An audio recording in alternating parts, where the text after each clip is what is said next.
Well, Meghan Markle's new show is officially out. The reviews are in, and they are what we all expected. 2.4 out of 10, according to IMDb. This is the worst! And this is Forbes and Google, by the way. So this is just not the haters. This is not just right-wing X freaking out about Meghan Markle. I mean, nobody liked. Meghan invites people to her pretend house, and they tell her how amazing she is. This happens for 8 episodes. Seriously, 8 episodes, and she is bragging about herself? I can now totally get why Meghan Markle is exploding after her Netflix show gets 0.2 ratings.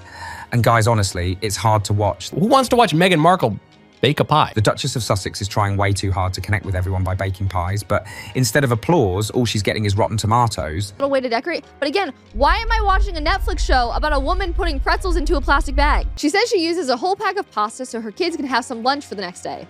No toddlers are eating this with greens and chili flakes. And yes, you got it, this is the reason her Netflix show's ratings are tanking. And those people who were there for content, they are getting weird dishes and fake laughter. But in fact, everything's going in the opposite direction. Meghan Markle's media empire is starting to look less like a powerhouse and more like a house of cards on a windy beach. Talks about how she doesn't understand what's out there in the media. She doesn't pay attention to any of all the negativity that's out there. And the whole reason why we know it's a lie is because you showed up and did this podcast. You showed up to get people to hear from you, the kind of person you truly are. Not long ago, she was the darling of Netflix with the 2022 Harry and Meghan documentary, smashing viewership records and making her a bona fide media mogul. But now, she is the queen of lies. Fast forward to 2023 and it's a whole different story. I just want to raise a glass to you guys. This feels like a new chapter that I'm so excited that I get to share, and I've been able to learn from all of you. So just thank you for the love and support. And here we go, there's a business. Enter with Love, Meghan, the show that was supposed to redefine her narrative but ended up redefining what a flop really means. How does someone go from a record-breaking hit to becoming the poster child for spectacular failure? And Tom was very busy last night, weren't you? I was. Yeah. You were watching the Duchess of Sussex's latest Netflix series, which has had very mixed reviews, but you really enjoyed it, didn't you? Okay, here's where I come clean, Emily. First, the numbers are downright painful. The IMDb score for With Love, Meghan is an eye-watering 2.4 out of 10. People start with the curiosity factor, but Meghan cannot hold them over the finish line. Some episodes plunged to a historic low of 2.1. Over on Rotten Tomatoes, the audience slapped the show with an 11% score, earning the rotten badge of shame faster than you can refresh your screen. Skills alongside some of her long-term friends, but she's cooking with a makeup artist, if you can even call it cooking. At one point, from what I understand, she removes pretzels from one bag and then puts them somewhere else in another bag. Even during a debut week with little competition, the show barely scraped into Netflix's top 10, landing at a modest number 6. Contrast that with Harry and Meghan, which blasted into Netflix's global top 10 like a royal comet. All the little clips of her seem to attempt to show some reticence. So, is Meghan showing us the true meaning of rock bottom in streaming? Because this certainly looks like it. The critics didn't just dislike the show, they went full-on demolition. Nowhere to be found in the paperwork. She received a brief mention when she was the butt of a joke by one of the comedians on stage. The Guardian slammed it as a disaster of self-importance masked as self-care. That's basically calling it a narcissistic mess wrapped in a wellness retreat disguise. The New York Times was even more brutal, accusing the series of drowning in its own narcissism. And the Daily Beast, they called it a bloated influencer diary disguised as a docuseries. You can almost hear the critics collectively sighing in disbelief. Funny too that you keep saying Meghan Markle, you know I'm Sussex now. You have kids and you go, no, I share my name with my children. Yes. And that feels so, I didn't know how meaningful it would be to me, but it just means so much to go, this is our family name. Meanwhile, social media had a field day with hashtags like #Meghan's Oscars and #Duchess of Drama trending worldwide, roasting Meghan's emotional outbursts like a public roast session. If this was supposed to be a heartfelt journey, it's safe to say the internet found it more hilarious than touching. But here's the kicker, how do you bore an audience that binge-watched Tiger King during a pandemic? That's not just bad television, that's an impressive feat of dullness. It's a feel-good lifestyle show that teaches you how to make things look pretty, so people will like you. Because if the goal was to make people feel something, congratulations. With Love, Meghan made viewers feel second-hand embarrassment. So, is this just bad execution, or has Meghan's brand run out of goodwill altogether? This is why it's so nice to not have makeup on. That is so beautiful. No. And it's not just about bad ratings and angry tweets. Word on the street is Netflix execs are seriously reconsidering their partnership with Meghan and Harry. After dropping millions into a project that turned into a meme-worthy disaster, it's hard not to rethink future investments. For Meghan, this isn't just a failed show, it's a giant neon question mark flashing over her media ambitions. If she can't deliver compelling content, what's left? I am, and I'm not exaggerating, I'm not just saying this for rhetorical effect, I am physically nauseated. From the abysmal ratings to brutal reviews, with love, Meghan has done what few flops dare. For Meghan Markle, this isn't a bump in the road, it's a sinkhole. The big question, can she climb out, or is this flop the final nail in her streaming coffin? Could this be the end of the Markle media experiment? Or just another chapter in a dramatic redemption story? Time will tell. Along with King Charles and Queen Camilla hosting, it was the Elephant Family Evening of Art and Conservation at the Cube. These reviews aren't just words, they're a damning verdict on Meghan's crumbling media empire. Which brings us to the behind-the-scenes chaos, because the drama didn't end when the cameras stopped rolling. Insiders claim Archewell Productions has been in full meltdown mode since the show's disastrous debut. Think frantic phone calls, crisis meetings fueled by too much caffeine, and PR teams scrambling to salvage what's left of the brand.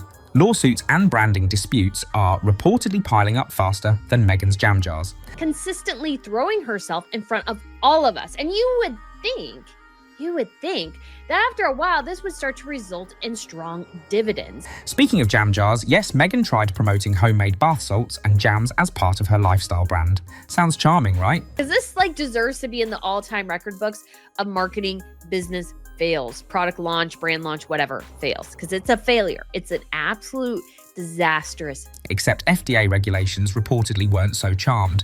There have been compliance issues with labelling, sparking cease and desist letters that could give Royal Touch a whole new meaning. There isn't a tear in sight. It's an actor's trick. Adding to the drama, rumours of emotional breakdowns have been circulating. Body language experts have analysed Meghan's dry tears on camera, interpreting them as signs of a very public and very personal meltdown. So, what's really going on? Is this a genuine emotional spiral or the inevitable fallout from building an empire on shaky foundation? Podcast recently, guys, it was peaked at number 2 or something on the Apple iTunes chart, and she made a big post that's like, thank you so much. And just when you thought it couldn't get worse, there's Archetypes, Meghan's Spotify podcast that reportedly tanked worse than a lead balloon. And the reason that's dumb is because American Riviera refers to a geographical location. The deal was reportedly worth $20 million for 12 episodes over 2 years. That's roughly $1.6 million per episode. For that kind of cash, listeners expected a lot more than recycled interviews and shallow sound bites. Guys, I looked yesterday, and we'll look today just to double check. Her show is not even in the top 200 podcasts, and it's been just 6 weeks. Spotify exec Bill Simmons didn't hold back, calling Meghan and Harry fucking grifters, which isn't just a bad review, it's a career-ending insult. And then there's Joe Rogan, the podcast king himself, who mocked Archetypes for being unlistenable. If the guy who can ramble about elk hunting for hours thinks your podcast is dull, you're in trouble. Adding insult to injury, Archetypes snagged a Webby Award, but only because it was fan-voted, sparking controversy about whether it earned any merit at all. To this. It has happened every single time without fail. It's that she craters down. So how many more flops can Meghan afford before her media empire completely collapses? And then everyone was like, do they go to school? Now we're making eucalyptus candles with the wax that she got from her bee garden in the backyard. From brutal critic reviews and backstage meltdowns to legal dramas and podcast failures, Meghan Markle's media dreams are crumbling faster than a sandcastle at high tide. The tragedy? It didn't have to be this way. Let's dive into the legal quagmire because the drama's far from over. Meghan filed trademark applications for Archetypes aiming to lock down exclusive rights. But both the US Patent Office and UK authorities rejected her vague application, citing confusion with existing brands. Basically, Meghan tried to claim a space that was already taken and lost. Trademark drama? Absolutely. Then came the Pearl cartoon scandal. Her Netflix show was abruptly cancelled amid accusations of copying Pearl Power, a UK children's book series by Mel Elliott. The kicker? Mel Elliott said Meghan's team never even asked permission. Imagine showing up to a potluck with someone else's casserole and acting surprised when you get called out. So it's like, oh my gosh, like how ridiculous is this? You cannot do this. And if jams and cartoons weren't enough, Meghan's American Riviera Orchard brand, featuring bath salts and jams, hit FDA compliance issues. Slapping cute labels on products doesn't make them magically legal. The result, potential legal trouble and a PR nightmare over what was supposed to be charming artisanal goods. The woman who destroyed her in-laws' family, whose own family doesn't like her, whose the in-laws obviously don't like her, the public doesn't like her, she seems to be one of the more vindictive, sort of nasty figures in public life. What's the title of her show? Love Meghan. For what? To watch? Who wants to watch Meghan Markle bake a pie? Meanwhile, monarchists aren't thrilled either. Since stepping back from royal duties in 2020, Meghan technically gave up royal titles, but critics say she keeps misusing them.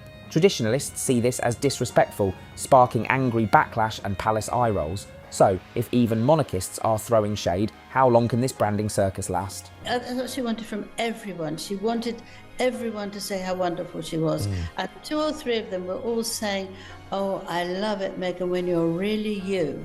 Zooming out, Meghan Markle's brand collapse looks like a slow-motion train wreck. What started as a Netflix flop has morphed into a domino effect of disasters. Spotify podcasts bombing, lawsuits looming, FDA warnings and public backlash. Her media empire, once powered by royal fame and massive deals, now seems to be unravelling. Industry insiders whisper that Netflix might reconsider the reportedly $100 million content deal. Once a golden opportunity, it now feels more like a ticking time bomb. When you look at the future of her business, she's like teasing more stuff on As Ever again. I've tested her peppermint tea. It was one of the most horrific things I've ever tasted in my life. When money talks turn to whispers of doubt, isn't it clear the honeymoon is over? The harsh truth, the spotlight Meghan chased is now her biggest threat. Every lawsuit, every bad review, every scandal shines a harsher light on the cracks in her carefully crafted image. Instead of controlling the narrative, she's become the story, a cautionary tale of fame, fortune and the fall from grace. So, what's next? Without a major reinvention, this brand might be running on borrowed time. The throne Meghan tried to claim in media circles looks more like a house of cards ready to collapse. Hit like to know if Meghan Markle can rise from this mess, or is this the final curtain call?